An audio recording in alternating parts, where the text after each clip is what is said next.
And then last, but by no means least, question 6. So we're looking at PEPCOR, the idea of building better business. Again, immediately suggesting to us that it's about sustainability, short-term profits, but also in a way that there will be opportunities for long-term profits. So what we see from this again is the idea of the triple bottom line. So when we look at the main elements of the triple bottom line, it is looking after the interest of your shareholders. It is making sure that you run the business in a way where your board of directors and managers adhere to their fiduciary responsibilities, doing business in such a way that there is a positive impact in terms of the environment. It is about making sure we recycle, about avoiding pollution. It's about making sure that if we pollute, that we fix.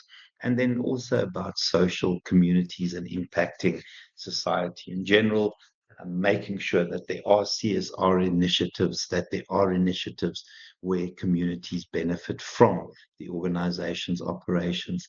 So what it does, it gives us that idea of the ESG principles. More importantly, though, it allows us to focus on the business and its operations from 3 long-term sustainable perspectives. And I think you can then pick up ideas of strong sustainability, where you have this wonderful balance between those 3 elements. And then weak sustainability is where you overemphasize, and generally it is the profit or the economic component at the expense of the others. Right, guys, and then challenges to integrate.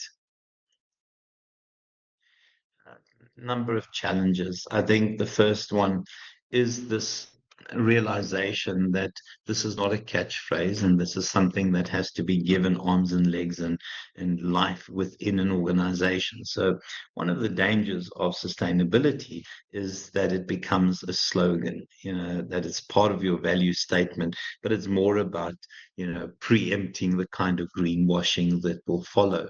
So it has to not just live as a slogan. It has to move from the slogan into reality and into our actions.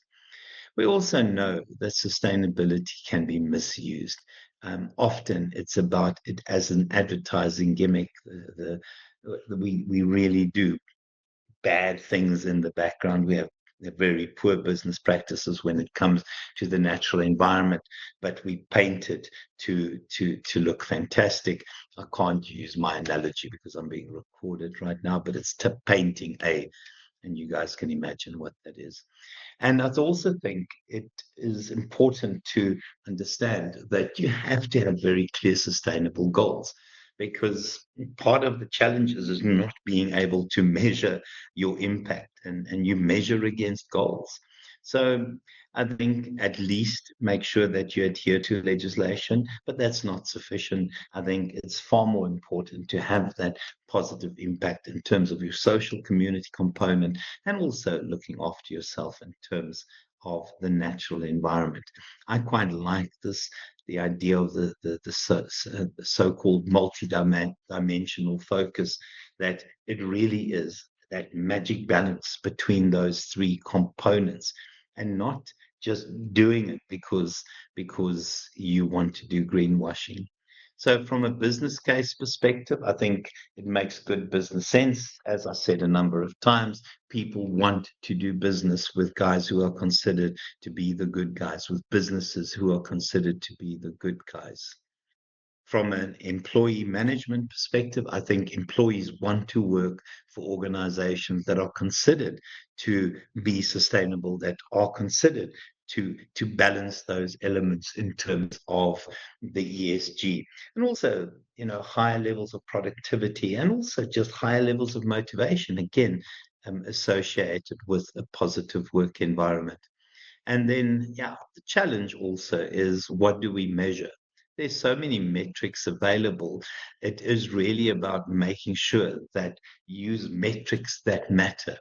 And I think it's not just what do we measure, but how do we measure it? And it has to be done in a way that you you actually have real impact, that you create real meaning in communities' lives, that you contribute meaningfully to economic elements and also contribute meaningfully in terms of looking after the natural environment.